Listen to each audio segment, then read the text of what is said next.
आज बघा मस्त रेडी होऊन आम्ही जाणार होतो कुठंतरी. मुलं तर अगोदरच तयार होऊन गेले होते. आता ते कुठं जाणार आहे तुम्हाला समजणारच आहे पुढं. चला तर मग सांगते कुठं जाणार आहे. स्वयंपाक वगैरे काही घेतला नाही व्हिडिओ, ते सगळं एडिट करून ठेवलं. बसमध्ये बघा सगळ्यांसोबत जायचा आनंद वेगळाच असतो. मुलं तर इतकी एन्जॉय करत होते ना, पुढं बसून खायला खात होते. आणि मित्र बसले होते. अनु पण तिच्या मैत्रिणीपाशी बसली होती. मग माझ्या बाजूला ह्या आजी बसल्या होत्या. तर दुसऱ्या पण ओळखीच्या होत्या, त्या त्यांच्यासोबत बसल्या होत्या. त्यामुळे मी पण बसली. मग पोचलो आम्ही बघा. सातारलाच होतं लग्न, जवळच होतं. मग गेलो तर इतकी छान तिथं रांगोळी काढली होती ना, छान असं आमचं स्वागत करत घेऊन गेले त्यांनी. पण मी आवाज सगळा मीठ ठेवला बरं का, कारण आवाज खूप येतो आहे. मग तिथं वरती चढत जाताना आमचं सगळ्यांचं स्वागत केलं. आम्ही वराडी मंडळी होती त्यामुळं मस्त वाटलं आम्हाला पण. आणि वरती पण इतकी सुंदर रांगोळी काढली होती ना, खरंच खूप छान. मुलांनी फेटे वगैरे इथं बांधून घेतले. मग लगेच आम्ही गेलो बघा नाश्ता करायला. आता मुलांनी काही खाल्लंच नव्हतं, घरून स्वयंपाक केला होता. चपाती भाजी एक चपाती खावं म्हटलं तर त्यांनी काही खाल्लंच नव्हतं. जायचा आनंद वेगळाच असतो. मित्रांसोबत नुसते फिरत होते. मग नाश्ता करून लगेच आम्ही इथं थोडासा चहा घेतला.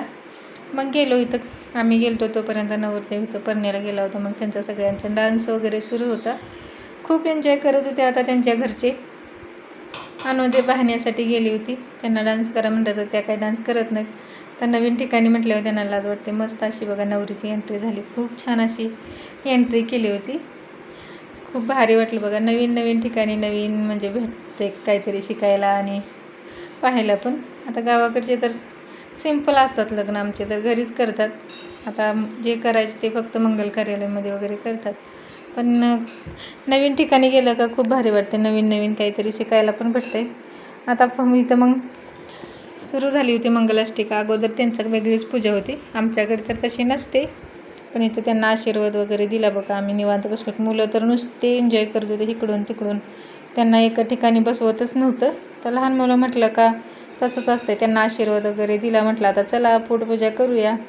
मग गेलो तर जेवायला छान असं जेवण होतं. मग काही जेवण वगैरे केलं आणि म्हटलं चला आपल्याला जावं लागेल. आणि असं पण आम्हाला बाहेर जायला भेटत नाही, त्यामुळं आमंत्रण होतं तर म्हटलं चला तेवढीच एन्जॉय होईल. आणि येताना बसमध्ये सगळे कंटाळले होते. ऊन खूप लागत होतं आणि खूप भारी पण वाटत होतं. सगळ्यांना एन्जॉय करत आलो सगळेजण. असा होता बघा आजचा दिवस. चला आलायच पाहिला तर आपल्या चॅनलला सबस्क्राईब करून जावा. बाय.